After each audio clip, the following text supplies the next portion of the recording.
শুধু কলকাতা নয়, দূষণে জেরবার শিল্পনগরী দুর্গাপুরের বাসিন্দারা। শ্বাসকষ্ট বাড়ছে। এলাকাবাসীর অভিযোগ, দূষণ নিয়ন্ত্রণে উপযুক্ত ব্যবস্থায় নেওয়া হচ্ছে না।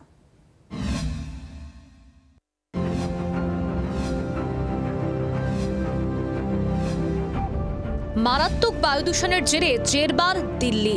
বায়ু দূষণের নিরিখে কলকাতাও যে খুব একটা ভালো জায়গায় দাঁড়িয়ে নেই তা ইতিমধ্যেই দেখিয়েছে জি24 ঘন্টা। নজর ফেরানো যাক দুর্গাপুরের দিকে। দূষণ উদ্বেগে ভালো নেই শিল্প শহরও।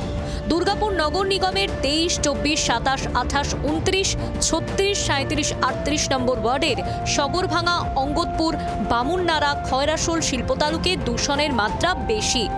এইসব এলাকার বাসিন্দাদের বক্তব্য, দূষণের জেরে টিকে থাকাই দায় হয়ে দাঁড়িয়েছে।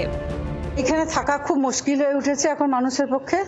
এতগুলো কারখানা, সারাক্ষণ কালি উঠছে। শুধু যে শীতকাল বলে নয়, শীত, গ্রীষ্ম, বর্ষা সবকালই আমাদেরকে এই কালির উপভোগ করতে হয় এবং কালির শরীর আমাদেরকে, এই বয়স্ক মানুষ আমাদেরকে খুব শ্বাসকষ্টে আমাদের ভুগতে হয়।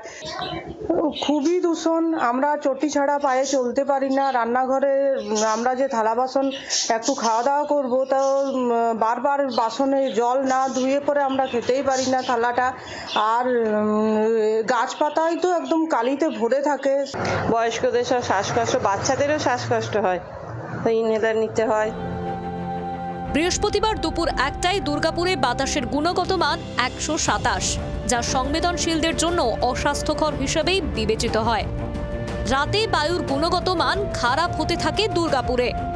গুণগত মান থাকে 201 থেকে 300-র মধ্যে, যা অতি অস্বাস্থ্যকর।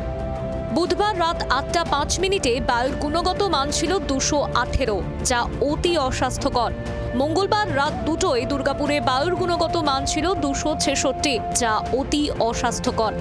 এবছর দুর্গাপুরে বায়ুর গুণগত মান সবচেয়ে খারাপ ছিল 14ই নভেম্বর, 296, অতি অস্বাস্থ্যকর।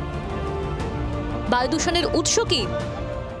এই বাড়িতে মাত্র 3 দিন ঝাঁটা দেওয়া হয়নি, ঝাড়ু লাগানো হয়নি। দেখতে পাচ্ছেন কি কালি। এই যে কালি, শুধু শীতকাল না, শীত, গ্রীষ্ম, বর্ষা সব সময়ই।